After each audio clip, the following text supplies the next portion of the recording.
Halo, selamat malam.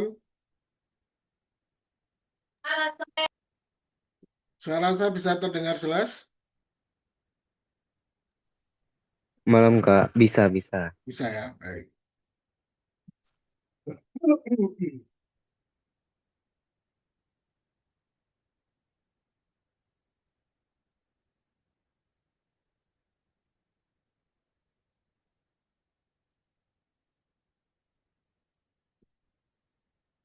Oke, kita langsung mulai aja ya. Jadi memang biasanya saya beri waktu sekitar 5 menit supaya yang lainnya nyusul gitu. Apa? Supaya lebih banyak yang masuk. Ya, hari ini kita akan belajar mengenai soal-soal tentang TKA biologi ya. Jadi request dari adminnya tadi seperti itu, TKA biologi.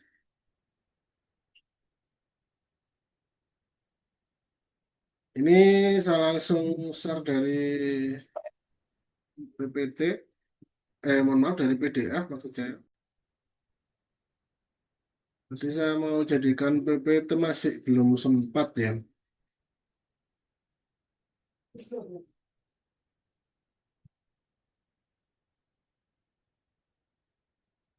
Ya, jadi kalau soal-soal biologi ini lebih banyak membacanya ya, jadi membaca dengan logika meskipun mungkin nanti ada beberapa hitungan, tetapi lah seperti ini misalkan, ini pun juga bukan hitungan, ini hanya istilahnya apa namanya logika aja.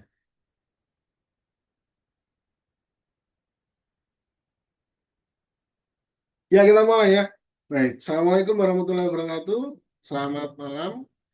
Perkenalkan nama saya Ragil Sugeng Dewantoro. Jadi hari ini saya akan memberikan pembelajaran tentang soal TKA biologi untuk SMA ya.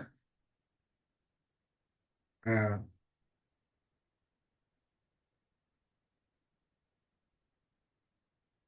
ini soal nomor satu.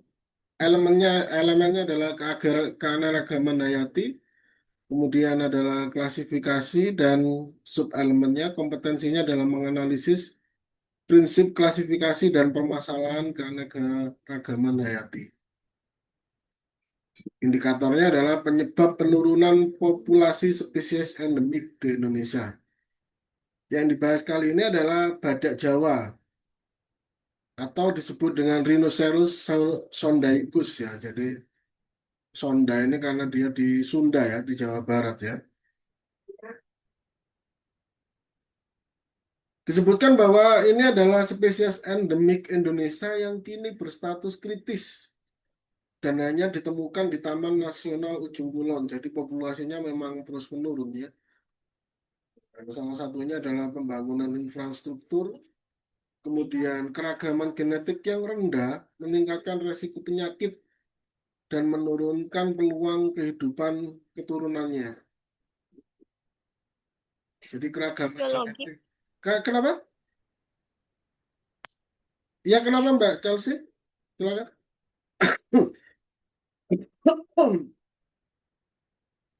Halo Mbak Chelsea, kenapa tadi?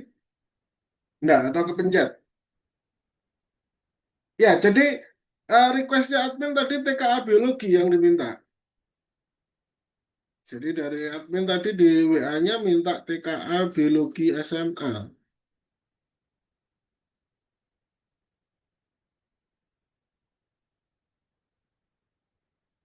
Ini ada yang chat.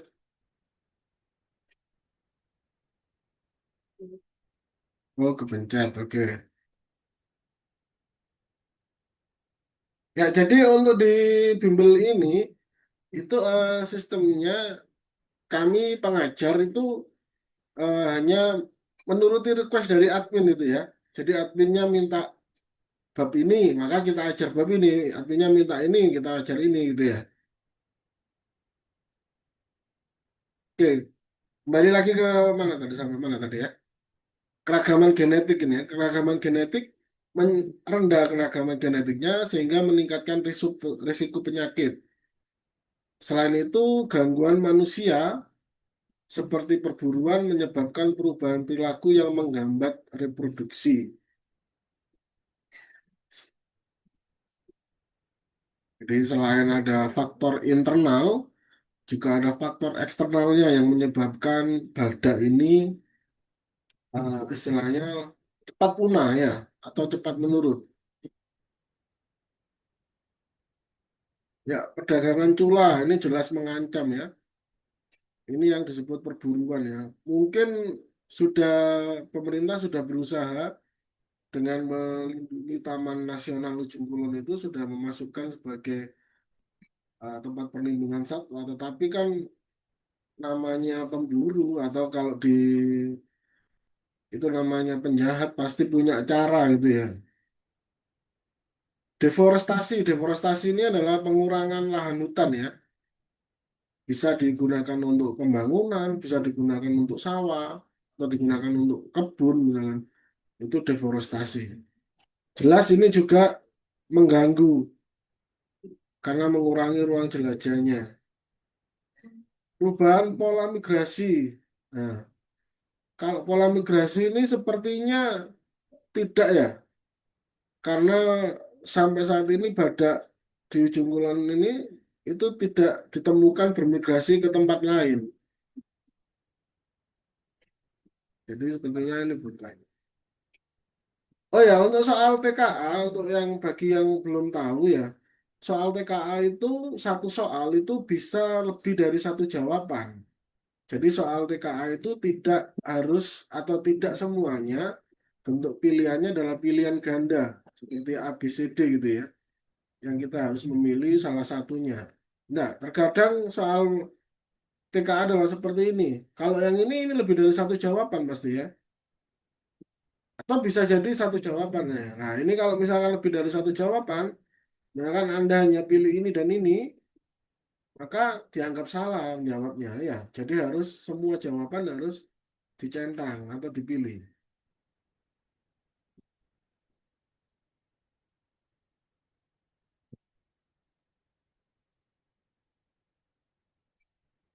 Kemudian sampai di mana tadi? Gangguan ekosistem ya.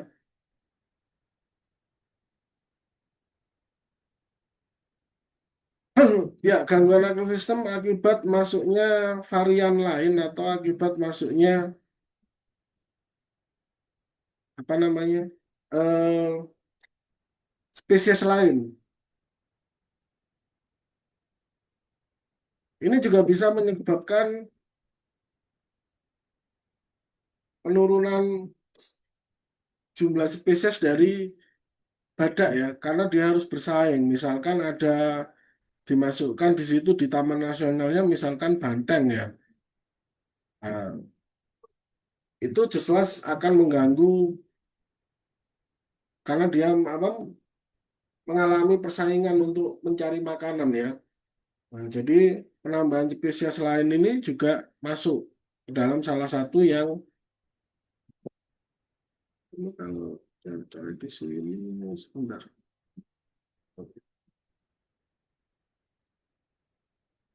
Saya kurang terbiasa kalau coret-coret di PDF karena biasanya langsung di Word ya. Mau di Word di PPT ya, atau di Word juga. Minimnya variasi genetik jelas ya disebutkan tadi membuat badak menjadi sulit beradaptasi dengan lingkungan sekitar. Jadi minimnya variasi genetik itu maksudnya ketika badak itu dengan orang tuanya itu genetiknya mirip, mirip sekali, hampir tidak ada variasinya. Nah, Ini yang menyebabkan badak itu menjadi sulit beradaptasi dan gampang kena penyakit. Nah, padahal kan yang namanya penyakit itu setiap tahun kan pasti ada mutasi virus ya, ada mutasi dari penyakit. Oke, untuk soal nomor satu ada yang ditanyakan? Kalau pakai ini harus ditutup dulu kalau mau klik yang lain.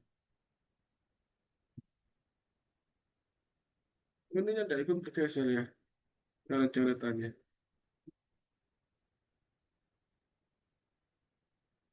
Iya, iya, iya.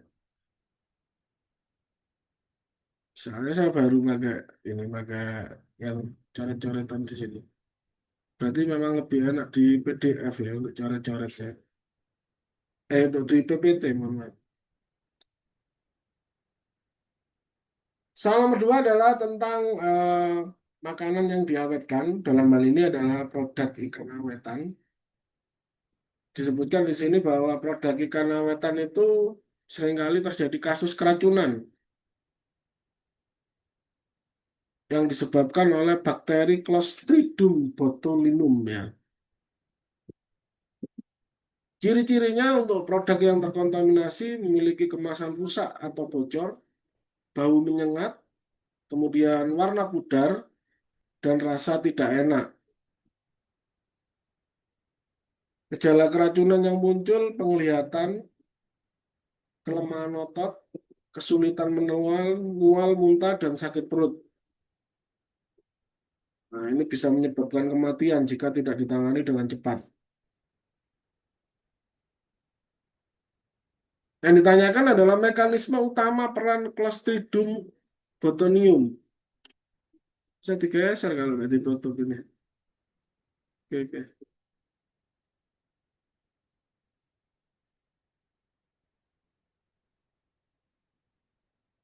Jadi, bakteri Clostridium botulinum itu dia menghasilkan senyawa racun yang bernama adalah toksin botulinum ya. Jadi toksin botulinum itu sistem kerjanya dia adalah neurotransmitter. Jadi dia menghambat neurotransmitter menghambat sistem saraf. Jadi sistem saraf yang seharusnya bisa dari otak ke otot ya atau dari otot ke otak, maka itu terhambat. Jadi otot tidak bisa memerintahkan otot sehingga di sini untuk yang misalkan otot-otot yang otomatis seperti otot pernafasan itu dia tidak mendapatkan perintah dari otak untuk bernafas. Karena itu akhirnya dia mengalami kesulitan bernafas, kemudian kesulitan menelan dan bisa menyebabkan kematian ya, termasuk mengalami penglihatan kabur. Kalau kita tahu penglihatan itu kan adanya sinyal impuls dari mata ke otak ya. Jadi mata mengirimkan impuls berupa gambar ke otak, kemudian otak menerjemahkan gambar itu. Lah, karena impulsnya terganggu, karena adanya racun tadi, racun toksin botulinum tadi, maka otomatis penglihatannya juga akan terganggu, penglihatannya juga akan kabur ya. Jadi di sini untuk jawabannya adalah B ya, menghasilkan senyawa yang menghambat sinyal saraf dan kontraksi otot sehingga penglihatan terganggu dan otot melambat.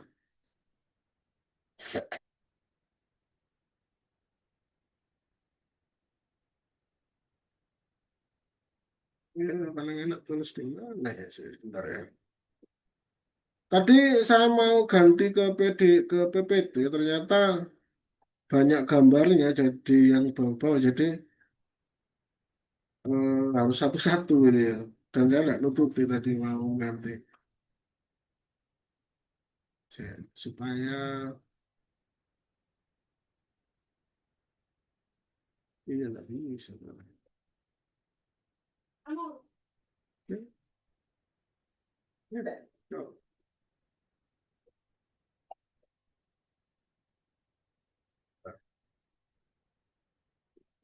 Di sini.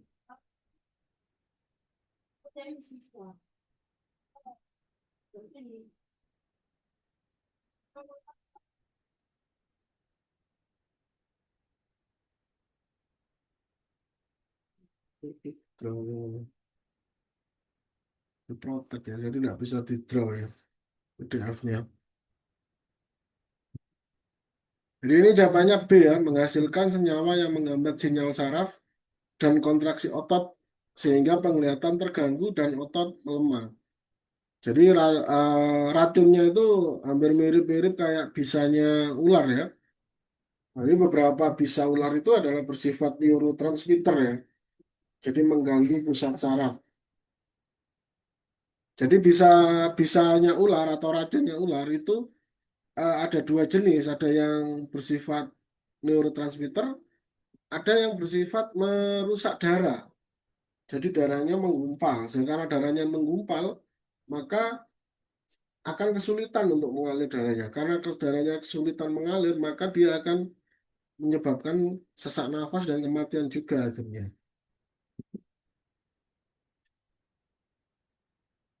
Untuk nomor tiga, lintah merupakan hewan yang sering ditemukan di daerah lembab seperti hutan hujan tropis. Hewan ini sangat tergantung pada makhluk lain agar dapat bertahan hidup. Lintah ini tulisannya kelihatan jelas atau kurang besar yang di layar? Kalau di saya cukup, barangkali di layar kurang terlihat jelas tulisannya. Saya besarkan,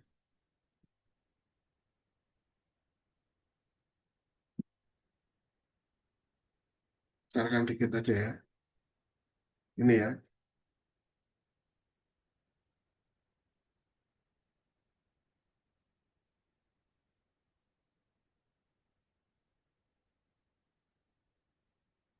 Hewan ini sangat tergantung pada makhluk hidup lain agar dapat bertahan hidup. Lintah diketahui cukup berbahaya saat menempel pada tubuh hewan lain seperti rusa, kerbau liar, bahkan manusia.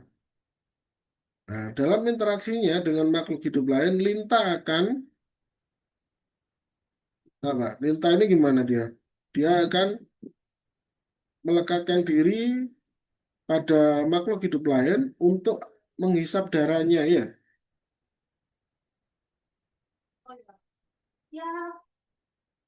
Berarti dia memanfaatkan tubuh inangnya sebagai sumber nutrisi ya.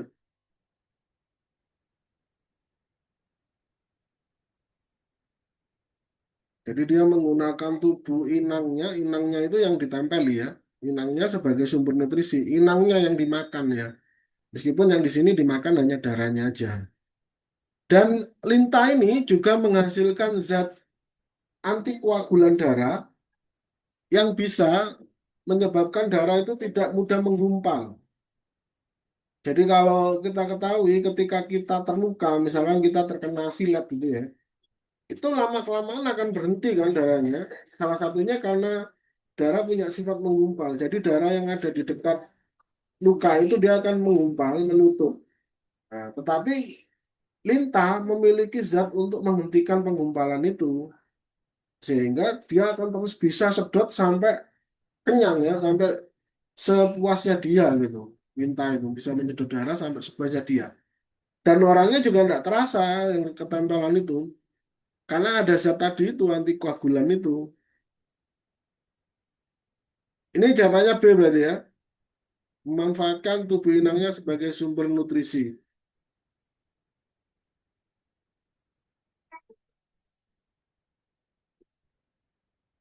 Oke, nomor 4 ini mengenai metabolisme sel. Ada skema A, B, dan C. Di skema A terjadi perubahan dari glukosa menjadi asam pirufat. Ya, kemudian berlanjut ke skema B dan C ya. Yang ditanyakan adalah di skema A itu apa yang terjadi?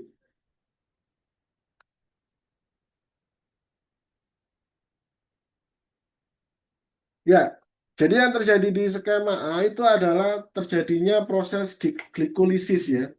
Glikolisis itu adalah pemecahan glukosa. Di sini glukosa di dalam hal ini dipecah menjadi asam pirufat. Jadi glukosa itu bisa dipecah menjadi berbagai macam ya. Bisa dipecah menjadi karbon dan H2O ya. Tetapi di sini dipecah menjadi asam pirufat. Jadi yang siklus A atau tahap A itu adalah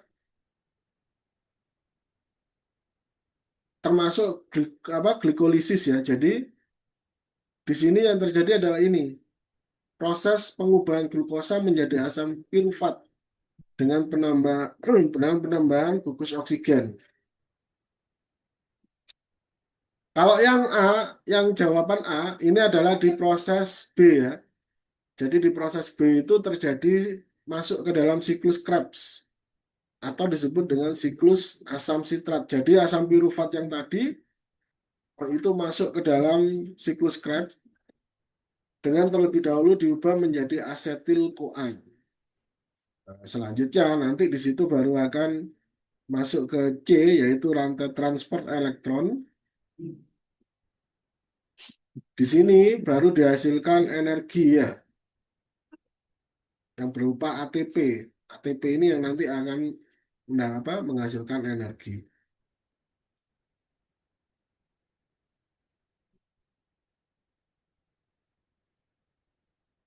Oke, kita lanjut ke nomor 5.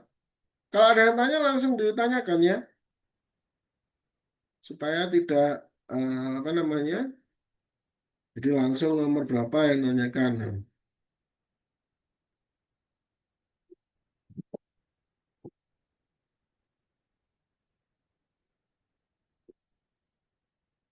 Nomor 5 ini adalah tentang enzim protease dan protein ya. Jadi protein dengan enzim protease. Jadi putih telur ini di sini dimaksudkan adalah sumber proteinnya ya.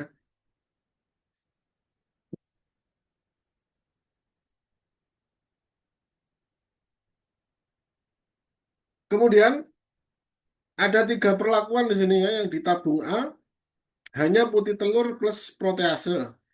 Kemudian yang di tabung B adalah putih telur tambah protease tambah HCl. Yang di tabung C ini putih telur tambah protease tambah NaOH. Kemudian perlakuan lainnya sama, suhunya sama 37 derajat Celcius, waktunya juga sama 30 menit. Berarti yang berbeda hanyalah perlakuan penambahan ini HCl dan NaOH. HCl ini apa? Bersifat asam atau basa?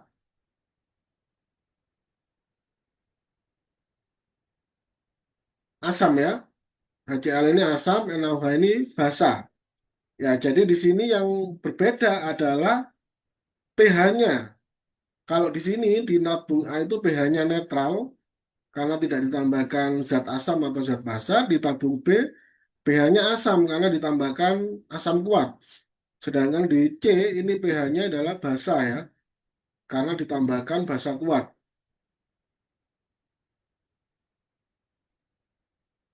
Nah, sehingga dari percobaan ini maka disimpulkan bahwa yang apa karena percobaannya tentang pH ya, berarti jawaban yang tepat adalah B ya.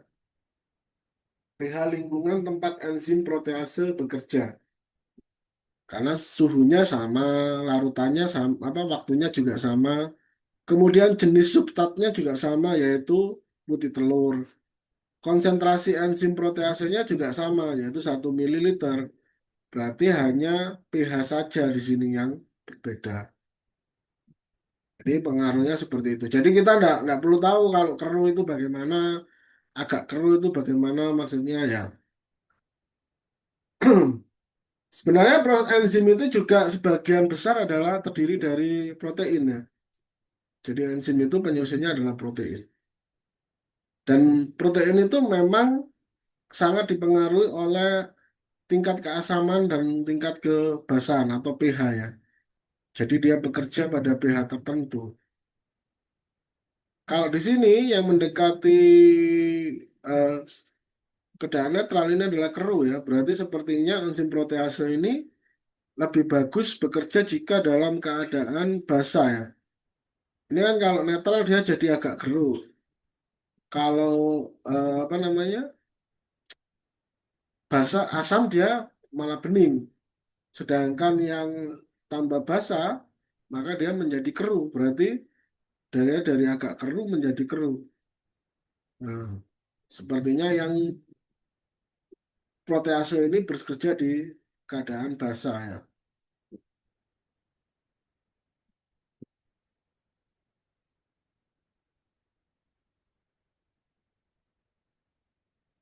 Oke, untuk yang nomor berikutnya adalah mengenai proses fotosintesis. Di sini murid ini memilih daun tanaman kembang sepatu, kemudian sebagian daunnya ditutupi dengan aluminium foil. Daun tersebut dibiarkan terpapar cahaya matahari selama 6 jam agar proses itu dapat berlangsung. Fotosintesisnya maksudnya. Setelah itu daun dipetik, direbus dalam air panas untuk mematikan jaringan dan direndam dalam alkohol panas untuk melarutkan klorofil. Setelah itu foilnya dilepas. Jadi ini gambarnya ya. Ditutupi foil dulu, setelah itu dipanaskan dalam air, kemudian kemudian di apa namanya? Ya, kemudian dipanaskan dalam alkohol untuk melarutkan klorofilnya.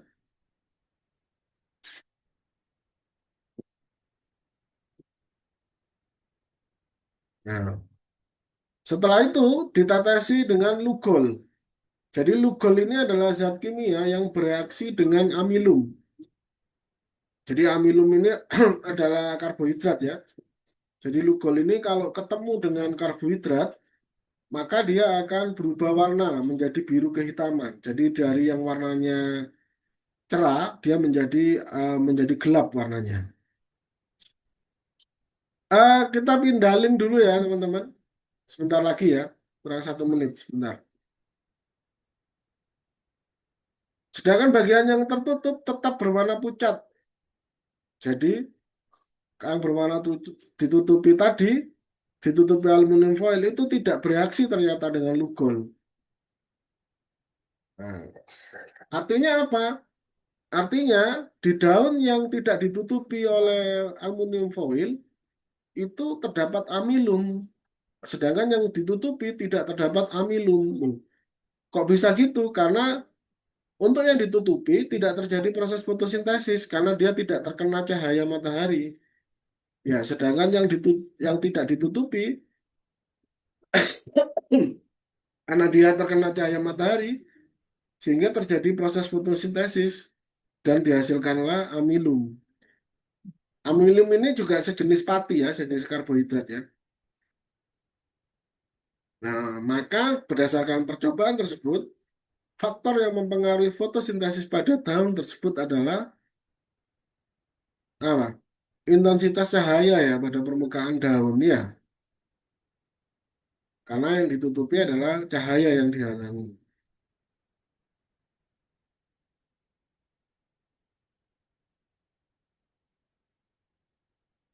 Oke, kita pindah link dulu ya ke link berikutnya.